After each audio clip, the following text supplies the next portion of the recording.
시간 내서 많이 참석해 주셔서 반갑고 감사합니다.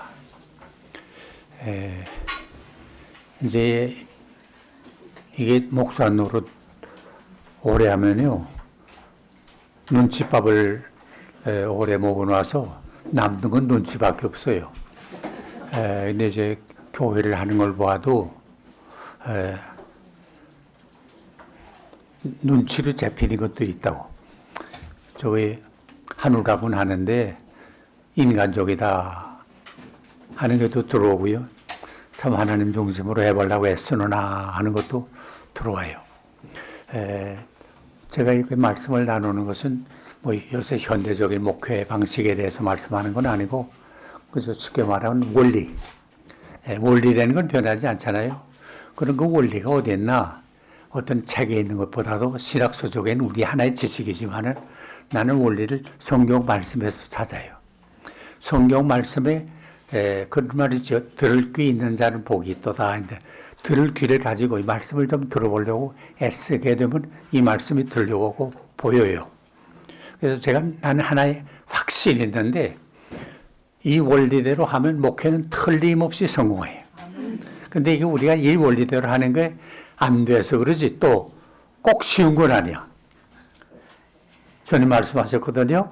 너희가 나를 따르려면 어떻게? 첫째, 내 자신을 부인하고 네 십자가를 지고 그리고 나를 따르라. 그런데 이거 우리가 늘 교인들한테도 말을 하고 합니다만은 말이 쉽지, 우리 부인하는 거 쉬워요. 우리가 살아있는데. 그리고 바울도 언제나 이 갈등을 느끼지 않았어요. 나는 부인하려고 하는데 자꾸 육신에 살거든. 그리고 오호라 나는 곤고한 사람이로다. 나를 누가 이 사망의 몸에서 건져내랴. 나는 선을 따라하고 하나님의 뜻을 따르기 원하는데 행하고 보니까 죄를 행했구나. 이건 내가 한 거 아니고 육신이다. 그래서 나는 날마다 어떻게? 날마다 죽노라. 십자가 지는 게 뭐예요? 메고 가는 걸 말하는 게 죽는 거 아니에요. 나 자신 부인하고 십자가 진다는 게 이게 보통 일이 아닌데, 이것만 하면 되는데 이게 쉽지 않아. 솔직히 말해서. 저도 이제 나이가 이만큼 되고 교회 떠난 지도 꽤 오래됐지만은 아직도 자꾸 살아요. 아직도 살아. 이걸 죽이려고 또 어떤 때 내가 산 걸 모르고 있으면 우리 옆에 집사람이 당신 그래가지고 목사 노릇해? 목사들한테 이 얘기해? 이게 뭐 깜짝 놀래요. 나도 모르게 그래. 이게 그러니까 우리 모임이 무슨 학술적인 모임은 아닙니다만은 목회 원리에 대해서 우리가 같이 나누는 건데, 이 원리를 따라 하게 되면 나는 틀림없이 목회는 성공해. 그래서 이 자리에 나오시는 여러분들이 다 목회에 성공하고 승리해가지고 우리 한국교회를 살리는데 큰 이바지가 하는 기회가 될 수 있길 바라요. 뭐 목회 크게 한다고 성공했다? 천만입니다. 주님 앞에 볼 때 성공했다 하는 말 듣는 건 큰 교회 했다고 성공한 거 아닙니다. 큰 교회 하면요, 나도 해봐서 알지만 착각을 가져와요. 제가 제일인 줄 알아. 자기가 왕인 줄 알아요. 그래서 누가 조금 비교에 거슬리는 바람에 그래? 이런 오기를 가지게 되고 그러거든요. 그러니까 여러분 뭐 자연교회가 큰 게 어디 가서 하지만은 뭐 크게 하려고만 노력하지 말고 자꾸 크게 하려고만 노력하다 보면 어떻게 돼요? 시험 들어요. 그러니까 문제는 목사다운 목사가 돼야 되겠다. 목사다운 목사 되면 언제나 감사해요. 목사한테 마음속에 불평이 있다 하는 건 그건 있을 수가 없어요. 그건 목사 아니에요. 근데 우리 연합회 목사 안수 받는 날 가서 나 설립자니까 한마디 하라고 그래서 내가 그 얘기했는데, 목사한테 왜 불평이 있어요? 왜 날 이렇게밖에 안 대접해? 다른 교회 보니까 그렇게 잘하는데 이거 난 뭐야? 이러니까 마음에 어떤 생각이 들어요? 불평이 생겨요. 불만이 생겨요. 목사한테 불평이 있으면 그건 목사 될 수 없잖아요. 교인들한테는 그래서 범사에 감사하라 뭐 그러면서도 우리가 정말 나 자신이 범사에 감사해야 되잖아요. 그래서 이 성경을 바로 잘 읽고 여기서 하나님의 말씀을 통해서 내가 목회자로서 어떻게 바로 살아야 되겠다 하는 걸 관심을 가지고 들으면 하나님이 우리에게 들려줘요. 오늘 여기 마가복음 2장에 보면 여기 가버나움에 예수님이 어느 집에 들었다 하는 소문이 들었거든요. 그랬더니 예수님이 왔다 하는 소문 들리니까 다 사방에서 사람들이 모여드는데 문자 그대로 입추의 여지가 없이 모여들었어요. 사람들이 꽉 차가지고 더 들어갈 여지가 없이 모였어요. 그럼 왜 예수라는 사람한테 이렇게 사람들이 모여들었나? 뭐 그분한테 무슨 특별한 게 있었나? 몇 가지 이유가 있다고 봐요. 예수님은 사람들의 필요가 무엇인 걸 알았어요. 그래서 영적으로 볼 때 굶주린 걸 알고 영적으로 볼 때 병드는 걸 알았어요. 굶주린 사람 보면 우리가 어때요? 불쌍한 생각 들잖아요. 병든 사람 보면 안타까운 생각이 들잖아요. 필요. 백성들의 필요, need, demand를 알았어. 요게 중요해요. 음식점을 하는 사람들하고 텔레비 프로 중에 소민갑부라는 게 있는데 그 프로를 한번 보는 중에 내가 깨달은 게 있어요. 그분이 젊은 사람인데 30대 젊은 사람인데 무슨 돈 많이 갖고 있는 것도 아니고 그래서 돈 갖고 간신히 사업을 처음 시작했는데 저 뚝섬 속에서 시작했는데 음식점을 시작했어요. 그런데 이 사람들이 뭘 원하나? 내가 뭘 해서 대접할까 하는 게 아니라 이 사람들이 뭘 원하나? 하는 걸 연구하고 찾아내는 거예요. 요게 중요해. 그러니까 뭐 변변치 않아 보이지만은 많은 사람들이 자기들이 원하는 걸 준비해 놓으니까 피자집을 만들어도 그렇고 카페를 해도 그렇고 하다못해 부대찌개를 만들어도 그렇고 그 원하는 거 그걸 하니까 사업이 번창해 가지고 서민갑부가라고 하는 이름을 듣게 되더라고요. 오늘 우리에게도 우리 지금 성도들이 우리 백성들이 뭘 원하나? 그게 중요해요. 뭐이 필요하냐? 이 말은 돈을 원한다고 해서 그 원하는 게 아니라 정말 그분의 필요가 뭐냐? 영적인 필요가 뭐냐? 저 사람이 왜 저렇게 돈은 많은데 만족이 없나? 저 사람이 왜 권력은 있는데 만족이 없나? 저렇게 공부를 많이 했는데 왜 불행하나? 그분들에게 필요한 게 뭐나? 디맨드가 필요한 게 뭐냐 하는 걸 받는 게 첫째 중요해요. 예수님은 그걸 알았어요. 그래서 마가복음 1장 마지막 절에 보게 되면 나병 환자를 깨끗하게 고쳐주지 않았어요? 그런데 그분은 다른 사람에게 말하지 않고 조용히 가서 그때 그 법대로 누구한테 보이라? 제사장한 내가 보이라. 그래서 고쳐준 거예요. 그런데 이렇게 고쳐주었더니 그 사람이 나가서 내가 이런 사람을 통해서 내가 나병 환자가 깨끗함을 받았다. 너 가서 너 고침받는 데로 가서 증거해라 하지 않았어요. 왜? 병난 사람의 병이 나으면요 그것부터 어느 기쁨이 있잖아요. 이야, 내가 이런 사망의 골짜기를 걷다가 이 병이 나았구나. 이걸 가만히 있을 수가 없잖아요. 울먹은 봉우리처럼 될 수가 없잖아요. 말할 수 있으니까 말하는 내가 이렇게 나왔다. 소경됐던 사람이 보게 되면 내가 전에는 I was blind. 나는 전에는 눈 못 보는 소경이었다. 그러나 but now I see. 지금 내가 본다. 말하게 되잖아. 나 예수 믿기 전에는 이렇게 형편없이 살았는데 지금 이렇게 믿고 나니까 돈이 문제가 아니야. 권력이 문제가 아니야. 이런 행복, 이 행복이 어디서 오나? 주님께로부터 오더라. 이게 살맛이 나더라. 그러기 전에 오거스틴 그러지 않았어요? 컴페이션을 자매록이 그러지 않았어요?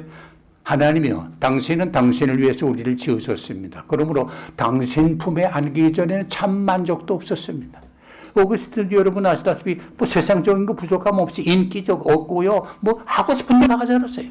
그래 거기서 만족 없다가 나중에 하나님의 말씀을 통해서 그리스도를 영접하고 거기서 참 이게 만족이구나 하는 거 하는데 그 이유는 어디 있나? 우리는 영적인 존재 아니에요. 요새 5G가 나와가지고 4차 혁명 시대가 되면 이제 앞으로 모든 게 다 그저 사람의 말하자면 인공지능으로 다 진행하게 됐는데, 그러나 한 가지 할 건 있어요. 목사가 설교하는 건 틀림없이 해야 돼요. 그러므로 우리가 사명이 얼마나 큰지 몰라요. 인공지능 가지고 못할 일을 우리는 해야 돼요. 그래서 왜? 영적인 존재이기 때문에 그래요. 그래서 예수님은 뭐냐? 예수님은 모든 영혼들이 뭐이 필요한 걸 알잖아요. 뭐이 필요해요? 하나님이 필요해요. 예수님 소개한 분이 누구예요? 하나님밖에 없어요. 말씀의 모든 중심을 보세요. 하나님이에요. 오늘 그런 목사들이 뭐냐? 뭐 설교를 이렇게 저렇게 해서 뭐 다 30분, 40분 다 하시지만 제일 중요한 거 뭐냐? 하나님.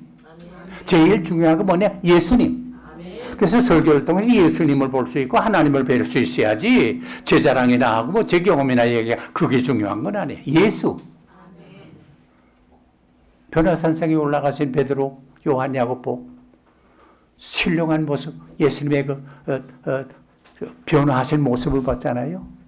근데 나중에 누구만 뵀어요? 오직 예수. 요거예요. 여러분 분명히 들으세요. 말씀을 전고하는데 중심에 누가 나타나야 되나? 예수님. 설교의 중심에서 아무리 무슨 기기모명한 얘기를 다 한다고 해도 예수님 나타나지 않고 예수님 만나보지 않으면 이건 설교가 아니에요. 그래서 강의는 될 수 있어. 또 만답은 될 수 있어. 그러니까 설교는 아니에요. 설교는 뭐냐? 그 말씀의 중심에 예수 그리스도가 나타나야 되는데 예수님은 예수가 필요하고 하나님이 필요하다는 걸 아셨어요.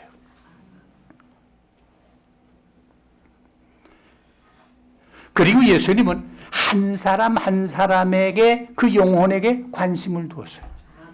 요거 중에 목회자는 매일 제일 중요한 한 심령 한 심령에게 관심을 둬야 돼요. 이 말씀은 말씀을 듣는 사람들이 꼭 나에게 하는 말씀이구나. 이 말을 목사님 하신 말씀을 누구가 드려야 될 텐데 그 아무 집사가 드려야 될 텐데 이게 되면 안 돼. 나한테 하시는 말씀이구나. 그래야 아멘 하게 되잖아.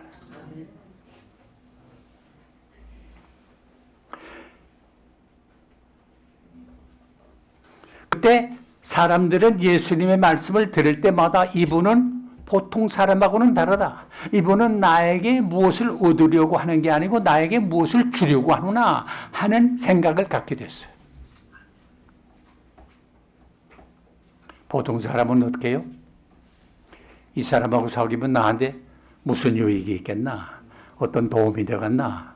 하는 걸 생각하죠. 그런데 목사님은, 목회자는 무엇이 중요하냐? 내가 이 사람을 어떻게 도와줄까? 세상 사람은 내가 찾는 게 있어요. 그러나 그 찾을 게 없으면 어떻게 해요? 떠나가요.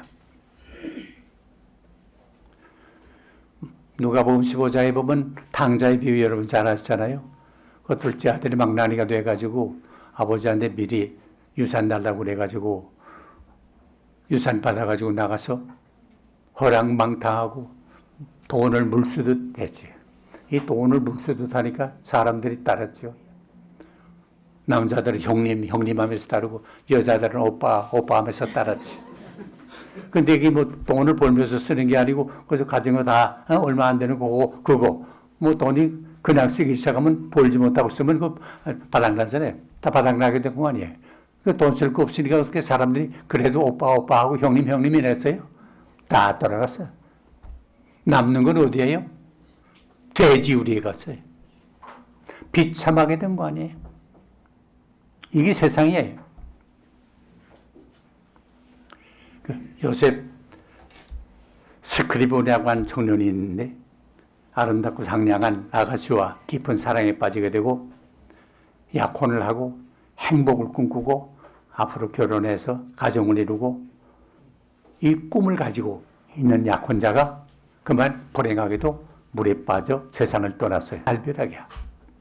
하늘이 캄캄하고 슬픔과 실망과 좌절 속에서 여러 달을 지내다가 그가 예수를 믿게 됐어요.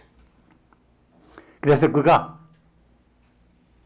위로를 받게 되고 소망을 갖게 되고, 그때 지은 작사가 찬송가 369장에 죄점 받던 우리 구주 어찌 좋은 친구인지 근심 걱정 무거운 짐 우리 주께 맡기세.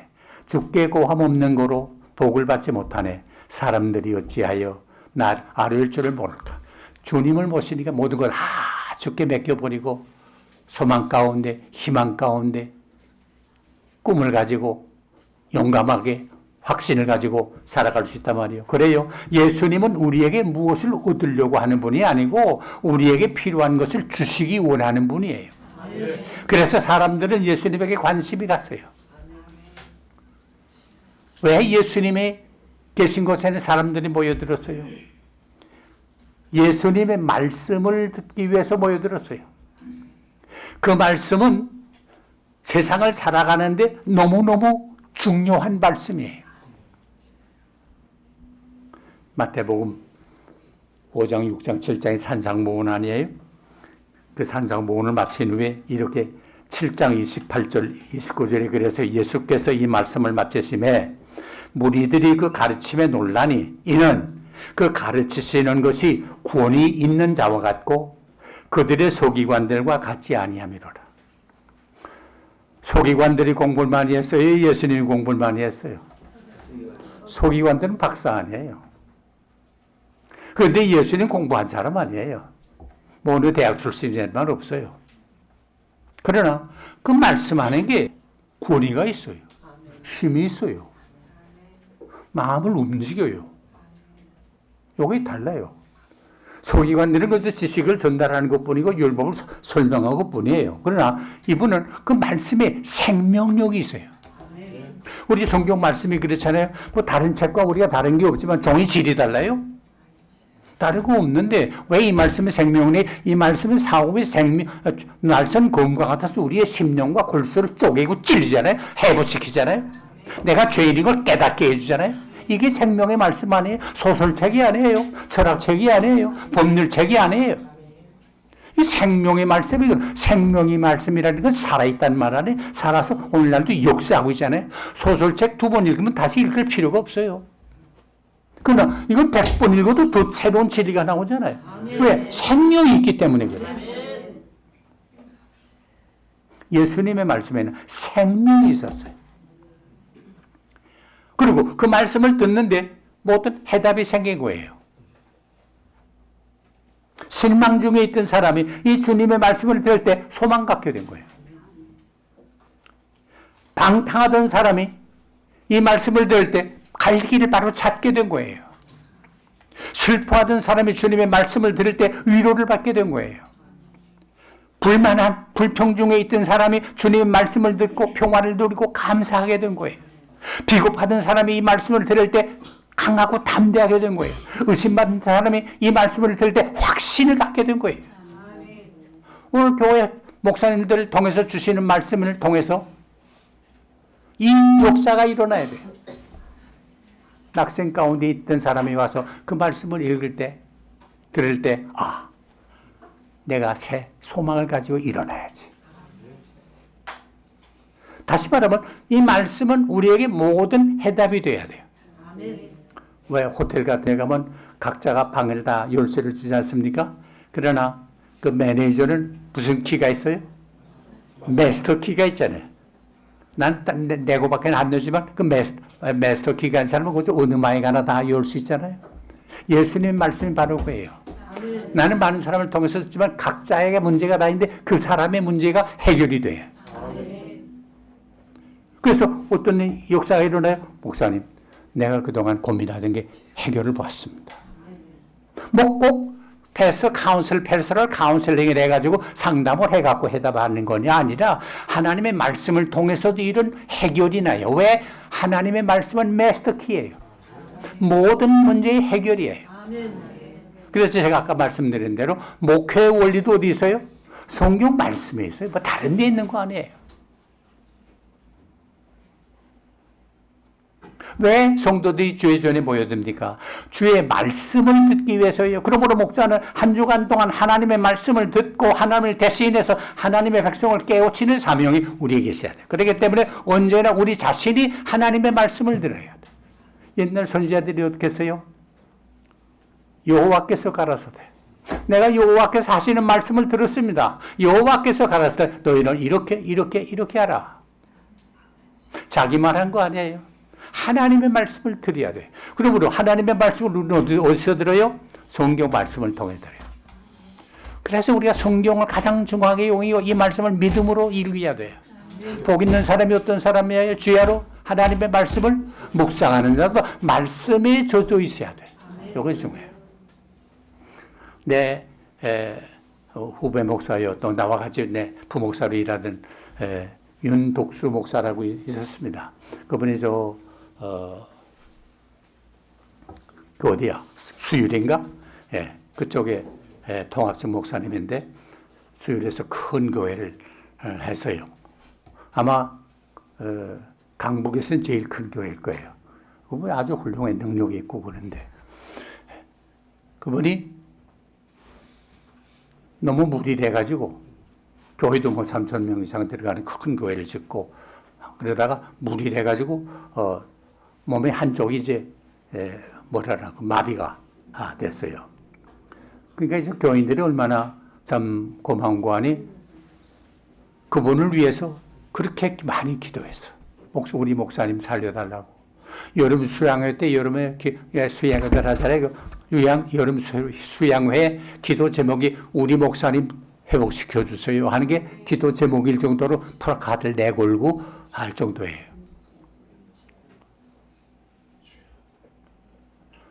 헌신했어요. 그런데 그분이 몸이 불편하니까 그 다음에 다른 책은 전혀 못 읽고 자기는 간증을 들었어요. 자기는 성경 이외에는 읽는 책이 없대요. 그래서 거기서 마음이 뜨거워지고 하나님의 말씀을 하고 받아들일 때 그 말씀을 통해서 할 때 그렇게 은혜가 된 거예요. 그 교회가 목사님을 얼마나 사랑했는지 몰라요. 예배당을 이렇게 크게 지으면서 내가 이제 그분이 나더러 집회 좀 인도해달라고 그래서 내가 목사님한테 제대로 교회나 하나 지어놓고 모시려고 난 여태껏 나와서 목회하면서 집회한 적이 없습니다. 목사님 그래서 처음인데 우리 예배당 지어놓고 총알이가 오세요 해서 그 교회 내가 갔거든요. 가자고 해서 갔더니 목사실에서 이제 나가는데 그 몸이 불편하니까 엘리베이터를 그 3층에 엘리베이터로 왔는데 손으로 안 누르고 저 기대도 엘리베이터가 열리게 하고 엘리베이터 내리자마자 강단 걷는 게 좀 불편했거든요. 그러니까 강단하고 엘리베이터 하고 수평으로 만들어 가지고 쉽게 하고 그렇게 배려를 해서 예배당을 짓고 교회가 하는데 성경만 읽고 감동을 받아서 말씀을 전하는데 온 성도들이 그렇게 은혜를 받아요. 우리 목사님 외에는 없습니다. 나 이 말은 여러분 다른 책을 읽지 말라 하는 말은 아니에요. 중요한 건 메이저가 뭐냐? 메이저가 하나님의 말씀인 성경이래. 그래서 성경을 읽을 때 내 마음에 뜨거움이 오야 돼. 뜨거움이 올 때까지 읽어야 돼요. 가령 여러분 성경책 계속 강의하는 거 해보셨어요? 하면 장단점이 있는데 장점은 뭐 내가 다음에 뭘 할까 하는 것 때문에 염려하고 있잖아요. 그 다음 책 하는데. 단점은 뭐냐? 그 다음에 읽었는데 용감이 안 떠와. 이거 뭐 할 거 있어야지. 그럴 때 오는 답답함이 있고 장단점이 다 있는데 그럴 때 우리가 말씀을 통해서 자꾸 기도하고 그 말씀을 읽으면 성경에 있는 말씀 같은 내 마음이 뜨거워졌다 그래요. 내 마음이 불붙는 것 같다. 설교도 하는데 제일 중요한 건 내 마음이 불붙는 것 같아야 다른 사람에게 은혜가 되지 내 마음이 싸늘해가지고는 안 돼요. 머리는 사늘해야 되지만 가슴은 뜨거워야 돼요.